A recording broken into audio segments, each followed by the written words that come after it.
Every year, billions of dollars are spent on cancer treatment.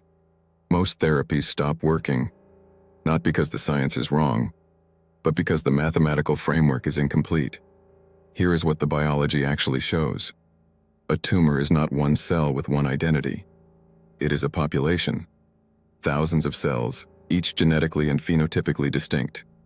Biologists call this intratumoral heterogeneity. Mathematicians call it a high-dimensional state space. Now a drug enters the system. It is designed to block one pathway, one node in a network of thousands. The sensitive cells die. But here is what most people get wrong. The resistant cells did not emerge because of the drug. They were already there, before treatment began, hidden inside the heterogeneous population, waiting. The drug did not create resistance. It selected for it. This is Darwinian dynamics operating inside your body. The resistant subclone had a fitness advantage under treatment, so it expanded. Within months, the tumor belongs to it.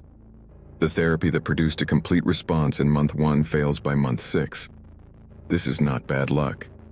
This is mathematics. Now it gets more complex. Some tumors activate a backup survival pathway. Even when the targeted pathway is fully blocked, the tumor switches to an alternative network. Biologists call this adaptive resistance. The system has redundancy built in by 4 billion years of evolution. You cannot win by blocking one node. The network routes around you.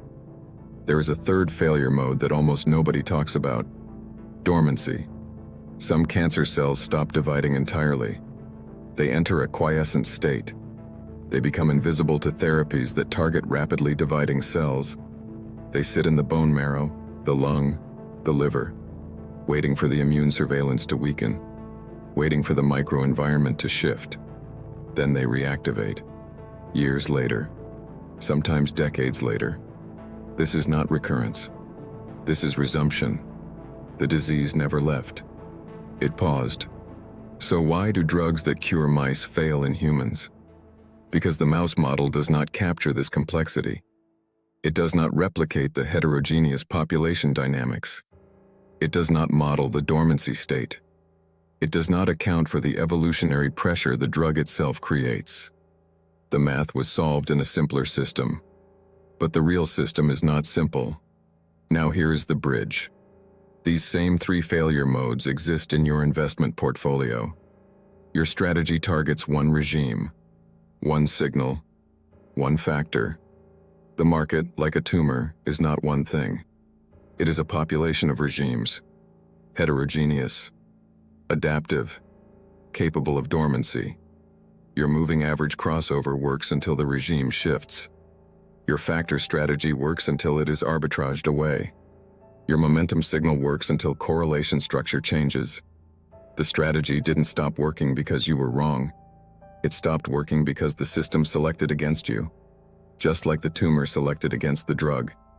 In cancer biology, the answer to all 3 failure modes is the same. You stop thinking about individual targets. You start thinking about the geometry of the system. Where are the clusters? Where are the critical nodes? What is the spectral structure of the network? How stable is the current state? And when does the system cross a phase transition into a new regime?